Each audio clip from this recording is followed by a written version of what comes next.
السلام علیکم ورحمۃ اللہ وبرکاتہ۔ میں ہوں محمد نبیل اور آپ دیکھ رہے ہیں ہمارا چینل لرن ود نبیل۔ محترم ناظرین و سامعین، آج ہم آپ کی خدمت میں عورتوں کی ناپاکی کے مسائل لے کر حاضر ہوئے ہیں اور آج بہت ہی خاص ٹاپک پہ گفتگو ہوگی۔ اور آج کی گفتگو کو شروع کرنے سے پہلے میں اپنے دوستوں سے ملتمس ہوں جو نئے ہیں، جنہوں نے ہمارے چینل کو سبسکرائب نہیں کیا، وہ ہمارے چینل کو سبسکرائب کر دیں اور ساتھ ہی بیل کے بٹن کو بھی پریس کر دیں تاکہ ہماری ہر آنے والی مفید ویڈیو بآسانی آپ تک پہنچ سکے۔ چلیے آج کی گفتگو شروع کرتے ہیں، جو کہ جیسا کہ آپ دیکھ رہے ہیں عورتوں کی ناپاکی کے مسائل کے بارے میں ہے کہ عورتیں کس حالت میں ناپاک ہوتی ہیں اور کس حالت میں وہ نماز نہیں پڑھ سکتی، اور وہ 3 خاص خون جو جاری ہوتے ہیں ان کو کیا کہا جاتا ہے، اور ان سے پاکی حاصل کیسے کی جا سکتی ہے، اور کتنے ایام تک عورت ناپاک رہتی ہے۔ ان مسائل پہ انشاءاللہ قرآن و سنت کی روشنی میں بات ہوگی۔ سب سے پہلے ہم بات کریں گے عورتوں کے ان خون کے بارے میں جو کہ 3 قسم کے ہیں: حیض اور نفاس اور استحاضہ۔ حیض ہر تندرست بالغ عورت کے رحم سے ہر ماہ چند دن تک خون جاری رہتا ہے، اور یہ اللہ تعالیٰ کی قدرت تامہ اور حکمت بالغہ سے عورتوں کی جسمانی، بدنی اور طبعی صحت کے لیے ضروری ہے۔ آقا دو جہاں محبوب کائنات صلی اللہ علیہ وآلہ وسلم کا بھی فرمان ہے کہ یہ ایسا امر ہے جس کو اللہ تبارک و تعالیٰ نے آدم علیہ السلام کی بیٹیوں پر مقدر کیا ہے۔ یہ بخاری شریف اور مسلم شریف کی حدیث ہے۔ بخاری شریف صفحہ 43 میں اور مسلم شریف صفحہ 388 میں یہ حدیث موجود ہے۔ اس خون کے ہر ماہ عورت کے جسم سے خارج ہو جانے پر اس کی صحت بہتر ہوتی ہے، اور اگر یہ جاری نہ ہو تو عورت کی صحت پر مضر اثرات چھوڑتا ہے۔ اور یہ حیض جسے مینسس بھی کہا جاتا ہے اور منتھلی کورس بھی کہا جاتا ہے، یہ اس کی عمر جو ہے یہ عورت کے تقریباً 12-13 سال سے شروع ہوتا ہے اور تقریباً 45-50 سال تک یہ سلسلہ جاری رہتا ہے، اور پھر یہ سلسلہ رک جاتا ہے، ختم ہو جاتا ہے۔ اسلام نے اپنے ماننے والوں کو ہر معاملے میں مقدم رکھا، ان کے احساسات کا خیال رکھا، جبکہ دوسرے مذاہب والے حیض والی عورتوں کے بارے میں افراط و تفریط میں مبتلا تھے۔ چنانچہ حضرت انس رضی اللہ تعالیٰ عنہ بیان کرتے ہیں کہ جب یہود میں کوئی عورت ایام ماہواری یعنی کہ منتھلی کورس میں مبتلا ہوتی تھی تو یہود اس کو علیحدہ کر دیتے تھے، نہ ان کے ساتھ کھاتے پیتے تھے اور نہ ان کے پاس بیٹھتے تھے، بلکہ ان کو ایک جگہ میں بند کر دیتے تھے، تنگ اور تاریک کوٹھری کے اندر، کہ وہ اتنے ایام اسی کوٹھری کے اندر، اسی کمرے کے اندر گزارتی تھی۔ یہ حدیث مسلم شریف میں ہے، 143 نمبر، جلد نمبر 1۔ اور بعض لوگ اس کے برخلاف اس حالت میں بھی تعلق جو ہے وہ قائم کرتے تھے، تو اللہ تبارک و تعالیٰ نے اپنے ماننے والوں کو فرمایا فَاعْتَزِلُوا النِّسَاءَ فِي الْمَحِيضِ وَلَا تَقْرَبُوهُنَّ حَتَّى يَطْهُرْنَ، سورہ بقرہ آیت نمبر 222۔ اور الگ رہو عورتوں سے حیض کے دنوں میں اور ان کے قریب نہ جاؤ، یعنی ان سے مباشرت نہ کرو جب تک کہ وہ پاک نہ ہو جائیں۔ حیض کے ایام حضرت امام اعظم امام ابو حنیفہ رحمۃ اللہ تعالیٰ علیہ، امام سفیان ثوری، امام عبداللہ بن مبارک رحمۃ اللہ تعالیٰ علیہ اور دیگر فقہاء کرام کے نزدیک کم سے کم 3 دن اور زیادہ سے زیادہ 10 دن ہیں۔ حضرت عثمان بن ابی العاص رضی اللہ عنہ کہتے ہیں کہ حیض والی عورت جب حیض کے 10 دن سے تجاوز کر دے تو وہ بمنزلہ مستحاضہ کی ہوگی، وہ غسل کرے اور نماز پڑھے۔ یعنی 10 دن کے اوپر جو اگر خون بند نہیں ہوتا، جاری ہوتا ہے، تو وہ مستحاضہ ہے، یعنی کہ اسے بیماری ہے، وہ حیض شمار نہیں ہوگا، بلکہ اس کے بعد وہ غسل کرے اور نماز ادا کرے۔ اسی طرح حضرت حسن بصری رحمۃ اللہ تعالیٰ علیہ فرماتے ہیں کہ حیض کی زیادہ سے زیادہ مدت 10 دن ہے، اور حضرت انس رضی اللہ تعالیٰ عنہ کہتے ہیں کہ حیض کی مدت 10 دن تک ہوگی، جب اس سے تجاوز کر جائے تو وہ مستحاضہ ہوگی۔ اور حضرت حسن بصری رحمۃ اللہ تعالیٰ علیہ کہتے ہیں کہ حیض کی کم سے کم مدت 3 دن ہے۔ حضرت سفیان ثوری رحمۃ اللہ تعالیٰ علیہ کہتے ہیں کہ کم سے کم مدت حیض کی 3 دن ہے اور زیادہ سے زیادہ 10 دن ہے۔ حیض کے بارے میں عورتوں کی عادات مختلف ہوتی ہیں، کسی کو 4 دن، کسی کو 5 دن، کسی کو 6 دن، مختلف عادت ہوتی ہے۔ اور حیض کے دنوں میں عورت کی عادت کے جتنے دن ہوں ان میں خون کسی بھی کلر کا ہو، سرخ ہو، زرد ہو، مٹیالہ ہو، خاکستری ہو یا سیاہ ہو، تو وہ سارے کا سارا حیض ہی شمار ہوگا۔ موطا امام محمد صفحہ نمبر 82۔ اسی طرح حیض کے دنوں میں عورت پر نماز پڑھنا حرام ہوتی ہے اور روزہ بھی ساقط ہو جاتا ہے، البتہ روزہ کی قضا اس پر لازم ہوتی ہے اور نماز بالکل ہی معاف ہوتی ہے۔ ہدایہ ام المومنین حضرت عائشہ صدیقہ رضی اللہ تعالیٰ عنہ فرماتی ہیں کہ نبی اکرم صلی اللہ علیہ وآلہ وسلم نے فرمایا، جب حیض کا وقت آ جائے یعنی مینسز آ جائیں تو نماز کو چھوڑ دو، نماز نہ پڑھو۔ بخاری شریف کی حدیث ہے، صفحہ نمبر 44۔ ام المومنین حضرت عائشہ صدیقہ رضی اللہ تعالیٰ عنہ فرماتی ہیں کہ حضور نبی کریم صلی اللہ علیہ وآلہ وسلم کے زمانہ میں عورتوں کو جب حیض کی حالت لاحق ہوتی تھی تو ان کو حکم دیا جاتا تھا کہ وہ روزہ کی قضا کرے اور نماز کی قضا نہ کرے۔ اور یہ وجہ بھی ہے کہ عورتوں کے لیے روزہ رکھنے میں کوئی حرج نہیں، اس لیے کہ روزہ سال میں صرف 1 ماہ ہوتا ہے اور 10 روزوں کو متفرق طور پر قضا کر لینا کوئی دشوار نہیں، یعنی کہ وقفے وقفے سے بھی یہ جو 10 روزے چھوٹ جائیں ان کو رکھا جا سکتا ہے۔ اگر 1 ماہ بھی ہو جیسا کہ نفاس کی صورت میں ہو سکتا ہے تو پھر بھی سال بھر میں آسانی سے ادا ہو سکتے ہیں، لیکن اگر نماز کی قضا لازم ہو تو پھر یقیناً عورتیں حرج میں مشکل میں مبتلا ہو جائیں۔ وقتی نمازیں بھی پڑھنی اور پھر قضا بھی، اور اس کے علاوہ دیگر امور ضروری انجام دینے پڑتے ہیں۔ اللہ تبارک و تعالیٰ کے ارشاد کے مطابق دین میں اللہ تعالیٰ نے حرج مدفوع قرار دیا ہے، جیسا کہ وَمَا جَعَلَ عَلَيْكُمْ فِي الدِّينِ مِنْ حَرَج، اور تمہارے اوپر دین کے معاملہ میں حرج تنگی اللہ تعالیٰ نے نہیں رکھی۔ اسی طرح حیض نفاس والی عورت روزہ قضا کرے گی اور نماز کی قضا نہیں کرے گی۔ ام المومنین حضرت عائشہ صدیقہ رضی اللہ تعالیٰ عنہ سے ایک عورت نے دریافت کیا، ہم حیض کے دنوں کی نمازیں قضا کریں؟ تو ام المومنین نے کہا، کیا تم خارجیہ ہو؟ خارجی فرقہ ایک گمراہ فرقہ ہے، وہ لوگ ایسا فتویٰ دیتے تھے کہ عورت حیض کے دنوں کی نمازیں قضا کرے۔ ام المومنین نے کہا کہ حضور نبی کریم صلی اللہ علیہ وآلہ وسلم کے زمانہ میں جب ہم میں سے کسی عورت کو حیض آتا تھا تو اسے نماز قضا کرنے کا حکم نہیں دیا جاتا تھا۔ ترمذی شریف 45 صفحہ۔ امام ترمذی رحمۃ اللہ تعالیٰ علیہ فرماتے ہیں، اس بارے میں فقہاء کرام کا اتفاق ہے، کسی کا بھی اس میں اختلاف نہیں کہ حیض والی عورت صرف روزے کی قضا کرے گی، نماز کی قضا نہیں کی جائے گی۔ حیض والی عورت خاوند کے ساتھ ایک برتن میں کھا پی بھی سکتی ہے، ایک بستر پر لیٹ بھی سکتے ہیں، البتہ گھٹنے کے مقام سے لے کر ناف تک ہاتھ لگانا یا اس کو برہنہ نہ کرنا یہ جائز نہیں ہے۔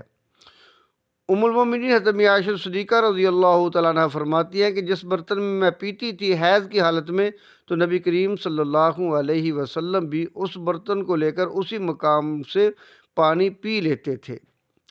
اسی طرح حیض کی حالت میں عورت مسجد میں داخل نہیں ہو سکتی، البتہ باہر کھڑے ہو کر ہاتھ بڑھا کر اگر کوئی چیز مسجد سے پکڑنا چاہے، لینا چاہے تو لے سکتی ہے۔ نبی اکرم صلی اللہ علیہ وآلہ وسلم نے مسلم شریف و ترمذی کی حدیث ہے، حضرت عائشہ صدیقہ رضی اللہ تعالیٰ عنہ سے فرمایا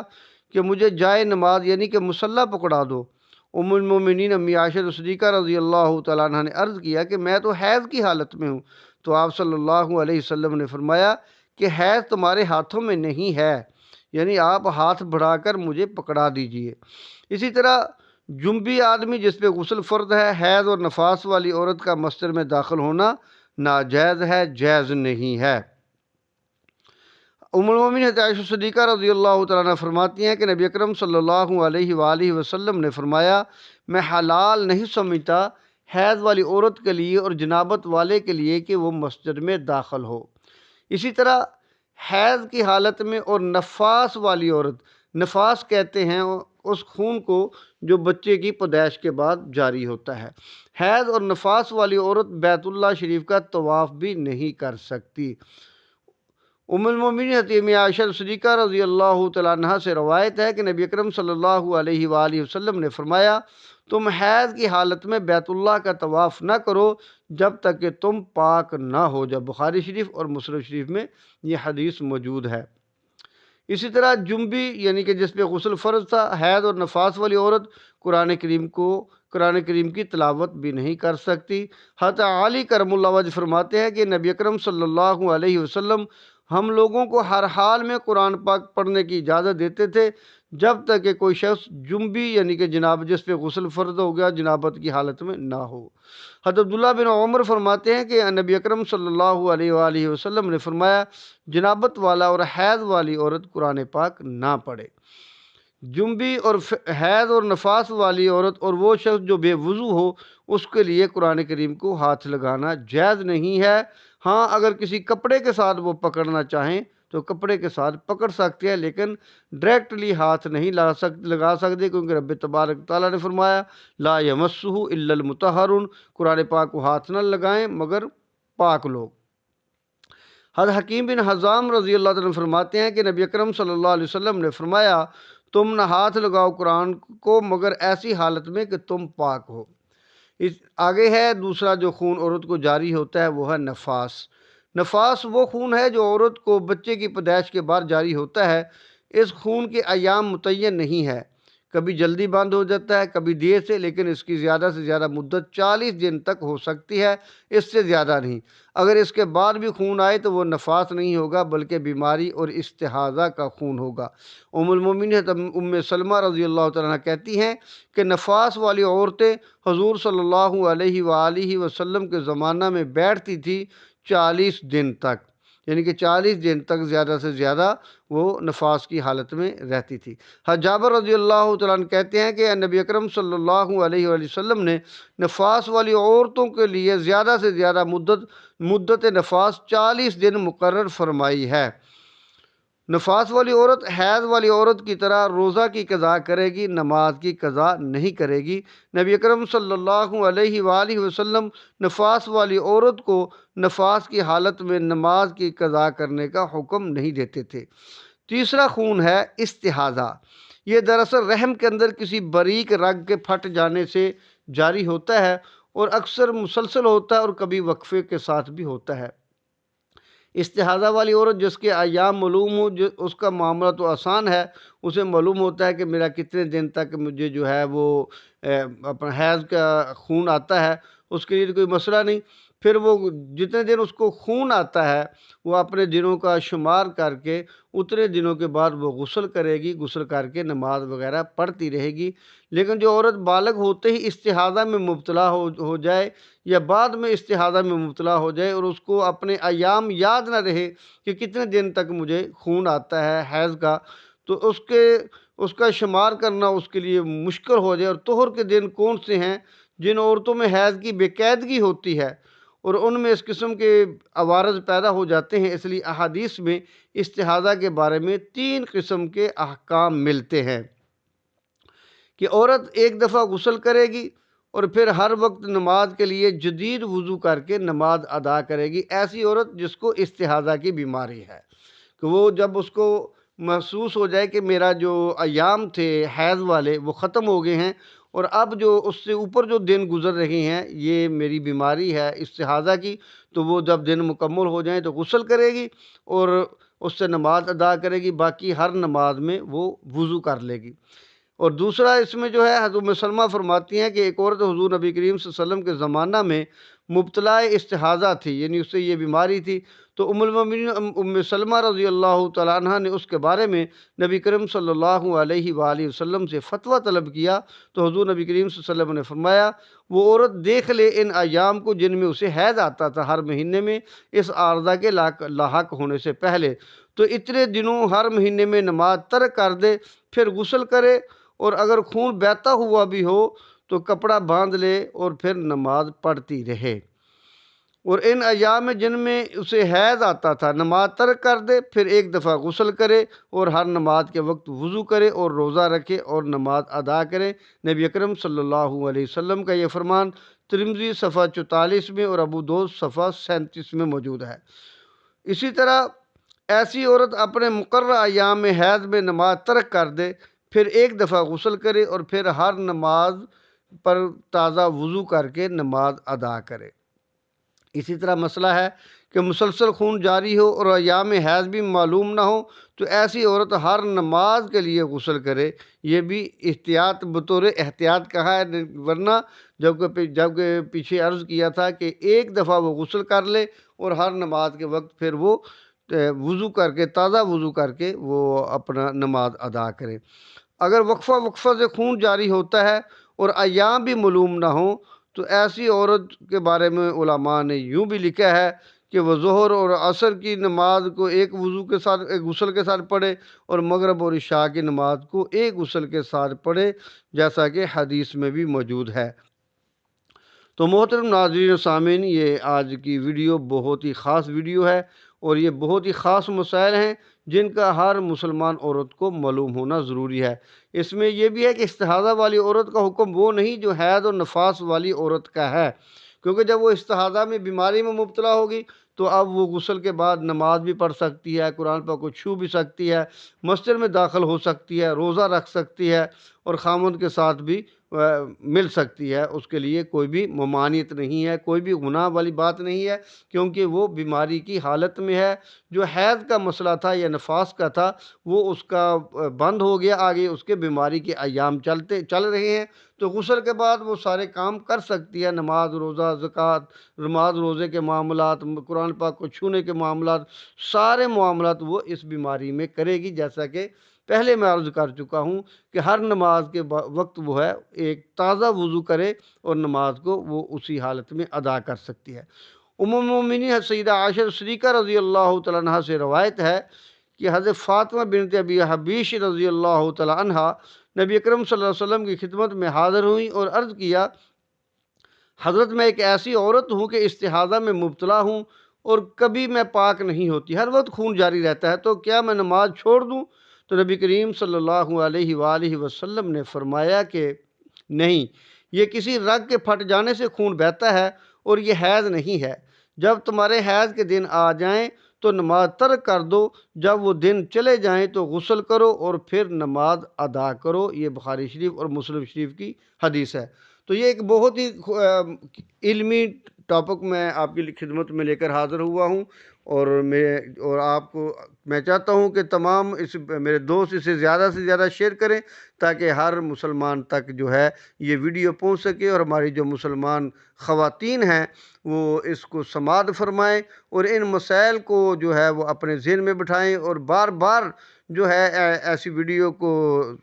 دیکھیں، سماعت کریں، تاکہ جو مسائل ہیں وہ ازبر ہو سکیں۔ اگر کوئی مسئلہ ایسا محسوس کریں جو کہ بیان کرنے میں رہ گیا ہے تو وہ کمنٹ میں آ کر مجھ سے پوچھ سکتے ہیں، انشاءاللہ قرآن و سنت کی روشنی میں اس کا بیان کیا جائے گا۔ ملتے ہیں جلد ہی ایک نئی ویڈیو کے ساتھ، تب تک کے لیے اجازت دیجیے۔ السلام علیکم ورحمۃ اللہ وبرکاتہ۔